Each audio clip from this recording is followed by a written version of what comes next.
Gold hub తాకట్టులో ఉన్న బంగారాన్ని విడిపించి కొనబడును. అదే రోజు ఆన్లైన్ ధరకు కొని డబ్బులు ఇవ్వబడును. హాయ్ హలో నమస్తే, వెల్కమ్ టు మనం టీవీ. నేను దుర్గా. మొన్న వైఎస్ వివేకానంద రెడ్డి గారి హత్య, ఈరోజు గీతాంజలి మరణం.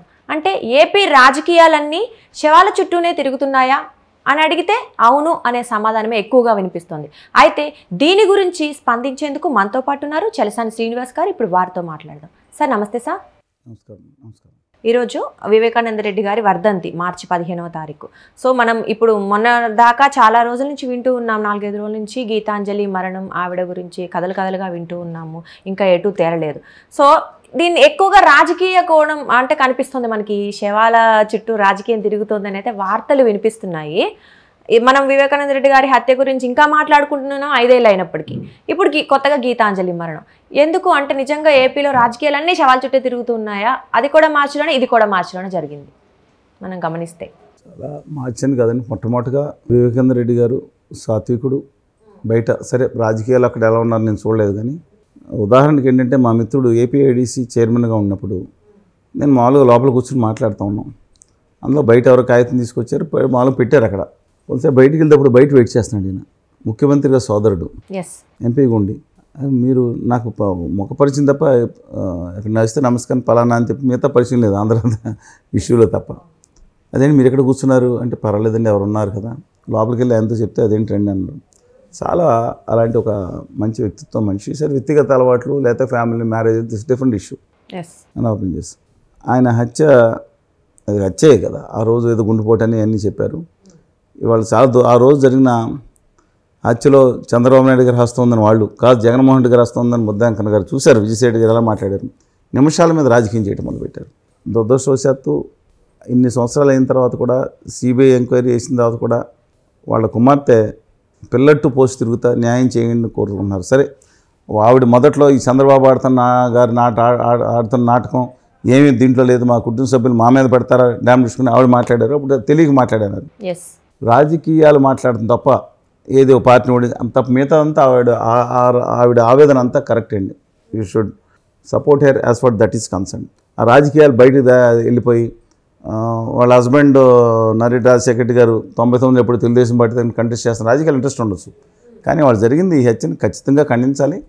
మనం ఒక మహిళ చేస్తున్న పోరాటం డెఫినెట్గా సౌభాగ్యం గారు కానీ లేదంటే సునీత గారు కానీ వాళ్ళు చేస్తున్న పోరాటం నిజంగా న్యాయమైందని భావిస్తున్నాను. మైనస్ రాజకీయాలు. ఆ రోజు రాజకీయాల్లో డెఫినెట్గా చంద్రబాబు నాయుడు గారు దెబ్బ తగిలిన దాంట్లో ఇది కూడా ఖచ్చితంగా ఉంటుందండి. ఇవాళ దాని మీద మళ్ళీ దాన్నే రివర్స్లో ఇప్పుడు రాజకీయం చేస్తున్నారు. ఆ కేసు పరిష్కారం అనేది ముఖ్యం, దాని మీద రాజకీయాల కంటే దాని మీద దృష్టి పెట్టాల్సి ఉంది. వాళ్ళు చేయవలసిన ప్రయత్నం చేస్తున్నారు.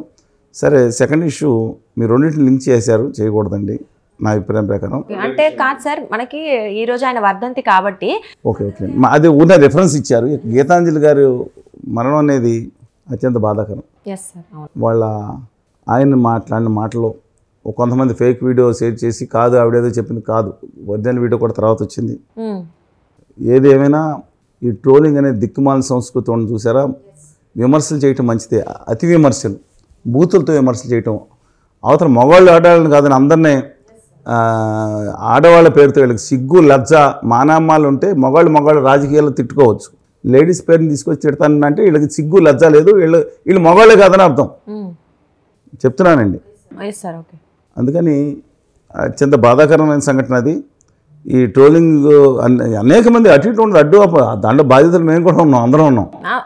అంటే విమర్శించడానికి ప్రతి ఒక్కళ్ళు ముందుకు వస్తారు. విమర్శ అనేది తప్పు కాదు, సద్విమర్శ అవుతుందా? విమర్శ పరుషంగా కూడా ఉన్నా తప్పు కాదు. అనుచితంగా అసభ్యంగా దాన్ని వాళ్ళు ట్రోల్ చేయటం, రాత్రి 2:30-3 గంటలకు కూడా ఫోన్ ఇస్తుంది, పోలీసులు తెలుస్తారండి కూడా ఫోన్ చేయటం, ఈ విధంగా చేయటం మాత్రం మంచి పద్ధతి కాదు. ఇది ఒక ప్రతిపక్ష పార్టీలు చేశారంటలేదు, అధికార పార్టీ వాళ్ళు కూడా. రాత్రి అమరావతి ఇష్యూలో నాకు 1 గంట 2 గంటలకు ఫోన్ చేసి చంపుతామని ఫోన్ చేసి బెదిరించడం, ఇవన్నిటి మీద పాలకొల్లో 2020 జనవరి 17 దాన్ని పోలీస్ కేసు పెట్టాను. అధికార పార్టీ వాళ్ళు చేస్తే ఆ రఘురామకృష్ణరాజు గారికి మెసేజ్ కూడా పంపించాను వాట్సాప్లో, అప్పటికీ ఉంటుంది. ఆయన మా ఎంపీ గారు కూడా పాపం ఆయన చర్య తీసుకోలేదు, ఎందుకనో ఒక లెటర్ రాసినా బాగుండేది శ్రీనివాస్ గారని. ఆయనకి బాధ వచ్చినప్పుడు మేమందరం అది తప్పు, ఆయన మీద జరిగిన దాడి తప్పు అన్నాం. నాయకులు వైపు ఇబ్బంది వచ్చినప్పుడు జనం రావాలి, జనాలకు ఇబ్బంది జరిగినప్పుడు లేదా స్వతంత్రుల ఇబ్బంది అనిప్పుడు నాయకులు రారనమాట కొంతమంది. సార్ ఆయన గురించి ఒక్కళ్ళే అంటలేదు, మిగతా చోట్ల కూడా. ఓకే. ఇవాళ ఈ ట్రోలింగ్ చేసే బ్యాచ్ని డెఫినెట్గా స్టర్న్ యాక్షన్ తీసుకోవాలి. ఏదర్ మళ్ళీ దాంట్లో అధికార ప్రతిపక్ష ట్రోలింగ్ అనేది విమర్శించడం తప్పు అంటలా, బుల్లింగ్ అంటారు, ట్రోలింగ్ అంటారు, ఇవన్నీ కూడా చాలా దుర్మార్గమైన ప్రక్రియలు. ఇవాళ విమర్శ చేయండి, సద్విమర్శ చేయండి, నిర్మాణాత్మక విమర్శ చేయండి. అది కూడా వాళ్ళు స్పందించకపోతే గట్టి పరుషమైన విమర్శ చేయండి. వ్యక్తిగతాల్లోకి వెళ్ళటం, ఇవాళ దిక్కుమాల కొంతమంది ఈ యూట్యూబ్ ఛానల్స్ పెట్టుకున్నారు, ఇండివిజువల్స్ జర్నలిస్ట్ అని పేరు పెట్టుకుంటారు. వాళ్ళు తప్పులేదు, 24 గంటలు దాని మీద ఇన్కమ్ రావాలి, దాంట్లో కూడా తప్పులేదు, వాళ్ళ ఇష్టమే. వీళ్ళకేం పని పాట లేకుండా అవతల విధానాలను విమర్శించవచ్చు. వాళ్ళ వ్యక్తిగతలు ఆ సంబంధాలను విమర్శించే దిక్కుమాలిన paid artist blackmailing batch కూడా తయారయ్యారండి. అందరిని అంటలేదు, ఒకళ్ళిద్దరు. వీళ్ళ వల్ల మొత్తం సమాజానికి తేడా. వీళ్ళు డబ్బులు చేసుకుంటారు, వీళ్ళ పని లేదు. 24 గంటలు పెట్టి డబ్బులు చేసుకునే బ్యాచ్ ఒకటి ఉంది. నేను అనేది వాళ్ళు మీరు చేసుకోవచ్చు, ఇతరుల వ్యక్తిత్వాల మీద పడి ఏడుస్తారేంటండి వీళ్ళు.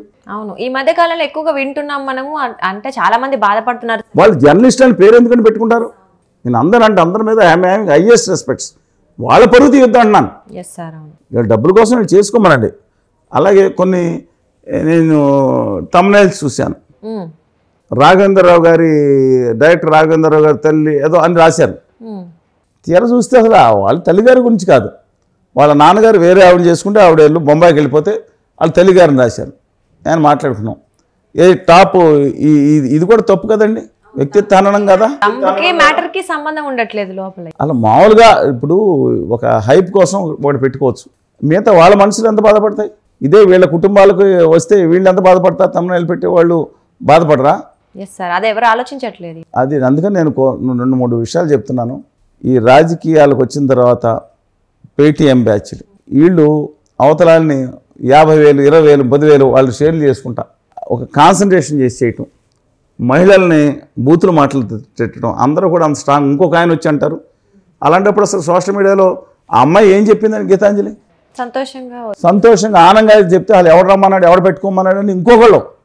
వీళ్ళు సోషల్ మీడియా కోసం పాటుపడే వీళ్ళు అంత గొప్పవాళ్ళు అనుకుని భావిస్తారు కదా. వాళ్ళు ఎందుకు మాట్లాడాలి అలాగా? నాకు అర్థం కావట్లేదండి అసలు. రాకూడదు. ఎవరు ఒక అమ్మాయి ఒక రీల్స్ చేసుకుంటుంది, లేదా ఇంకోటి చేసుకుంటూ ఉంటారు, లేదంటే నాకు ఇలా ఆనందం జరిగిందని చెప్తుంటే అది ఒక నాయకుడికి లాభం జరుగుతూ ఉందనే ఉద్దేశంతో ఉంటే ఆవిడ్ని ట్రోలింగ్ చేయడానికి రాజకీయ పార్టీ నాయకురాలా? అవును, అంటే అదే మా సామాన్య ప్రజల్ని కూడా దీనికి చాలా ఎవరన్నా స్వతంత్ర వ్యక్తిత్వం ఉన్న వాళ్ళని చంపేస్తుందండి వీళ్ళు. ఈ దిక్కుమాల రాజకీయ నాయకుల వీరాభిమానుల సైకో ఫ్యాన్సీ బ్యాచ్ ఇది. రాజకీయ పార్టీల వీరాభిమానుల కొంతమంది సైకో ఫ్యాన్సీ బ్యాచ్ అవతరాలకి చేయటం, వాళ్ళు డిస్టర్బెన్స్ చేసి రాత్రి వాళ్ళు ఇబ్బంది పెడితే ఫస్ట్ వాళ్ళని తీసుకెళ్ళి బెయిల్ అంటే చట్టాన్ని మనం కాపాడుకోవాలని యాక్షన్ తీసుకోవాలి. వీళ్ళకేం జవాబుదారి, పేపర్ రాస్తే జవాబుదారి ఉండేది, ఇవాళ ఏముంది? ఓ ఫోను జవాబుదారి లేదు కదా, ఎవరికాడ రాసేసుకోండి. వీళ్ళని పట్టుకోవడం కూడా సాధ్యం కాదని. చాలా తప్పు అండి అది. స్వేచ్ఛ ఉంది, స్వేచ్ఛని చక్కగా వ్యక్తీకరించాలి. వాళ్ళ అమ్మాయి కదండి, ఇంకెంతమందిలో చేశారు. ఇవాళ స్వాతిరెడ్డి గారిని పేరు ఏదో వేరే పేరు పెట్టుకోవచ్చు, కాకపోవచ్చు. ఆవిడ కొన్ని మాట్లాడారు, ఆవిడ మీద ఇంకా భయంకరంగా కూడా మాట్లాడుతుంది జరిగింది. ఇద్దరు కూడా నేను అందే. కానీ లెటర్స్ మనం దాన్ని ఖండిద్దాం. ఇప్పుడుగా కనుక మనం ఖండించకపోతే ఇంకా అది వికృతి పోయే అవకాశం ఉంది. ఇప్పటికే చాలా చూసాం కూడా అలాంటివి సార్. మనం ఇప్పుడు ఆ పార్టీని సపోర్ట్ మనం చేయొద్దు. సపోర్ట్ కాదు, కానీ ఒకటి ఏదైనా జరిగినప్పుడు సిచ్యువేషన్ అందరూ ఏంటంటే అధికార ప్రతిపక్షాలు వీళ్ళ మీద వాళ్ళ మీద వీళ్ళు తోసుకుంటూ ఉంటారు. అంటే శవరాజకీయం అంటే ఇదే కదా. చాలా బాధగా ఉంటుందండి. ఇప్పుడు ఎన్నికలప్పుడే కొన్ని వస్తాయి. ఆ కోర్టు కత్తి ఇష్యూ వచ్చింది ఎన్నికల ముందు. ఏం జరిగింది? 5 ఏళ్ళు ఆ అబ్బాయిని. అంతకుముందు మల్లెల బాబుజీ గారు దేవేం జరిగింది. ఇప్పుడు వారి కొడుకు శ్రీనివాస్ గారు దేమైంది. దళితులు ఎందుకు బలవుతున్నారు? People should understand this. Definitely. But their selfish needs, they're going to utilize everybody for the sake of their power, their money. దానికోసం ఇంకా విచిత్రం ఏంటంటే ఇప్పుడు అత్యంత భీకరంగా, సరే మా ఉత్తర కోస్తా వదిలేసేయండి, గోదావరి జిల్లాల పైన వదిలేసేయండి, మిగతా చోట్ల కూడా చూస్తే అత్యంత అసహ్యకరంగా నాయకుడు కుటుంబాన్ని బూతులు తిట్టి, లేదా అమరావతిని బూతులు తిట్టిన వాళ్ళు ఇవాళ పేటు మార్చేసుకుని స్వీట్లు కూడా తెచ్చేసుకుని వాళ్ళ కాళ్ళు గడుగుతున్నారు. అదే బ్యాచ్ నాయకులు ప్లేటు మార్చగానే, ఇప్పుడు ఆదాయం ఏం లేదు, డబ్బు కోసం పదవుల కోసం ప్లేటు మార్చగానే వాళ్ళ కాళ్ళు గడుగుతున్నారు వీరామ్మాళ్ళు. అంతకుముందు వరకు వీళ్ళ నాయకుడిని కుటుంబాన్ని తిట్టారు. వీళ్ళ కుటుంబాల వరకు ఎందుకు వస్తారండి? అసలు కులాల వరకు ఎందుకు వస్తుందండి? ఇంకొకళ్ళు లేని కులాలకు టైల్స్ తగిలిచ్చి తోకలు తగిలిచ్చి ట్రోల్ చేస్తారు. వీళ్ళ బతుకులు ఇంతేనా? అదే స్వతంత్ర వ్యక్తిత్వంతో బతికే వాళ్ళని, స్వతంత్ర వ్యక్తిత్వంతో ఉండే వాళ్ళని గౌరవించడం నేర్చుకోవాలి సమాజం. Yes sir, definitely sir. Sir మొత్తానికైతే ఇలాంటివి ఏదైనా జరిగినప్పుడు చాలా నిజంగా బాధగా అనిపిస్తుంది. ఏది ఏమైనా ఒక మరణం చుట్టూ రాజకీయం తిరగడం అనేది అయితే చాలా అత్యంత బాధాకరం అండి. బాధాకరణం. మళ్ళీ డెఫినెట్లీ ఇలాంటివి ఇప్పటికైనా మానుకోవాలని, ఆ సమాజం ఎంతో కొంత అభివృద్ధి చెందాలని అయితే మనం కోరుకుందాం. Thank you so much sir. నమస్కారం.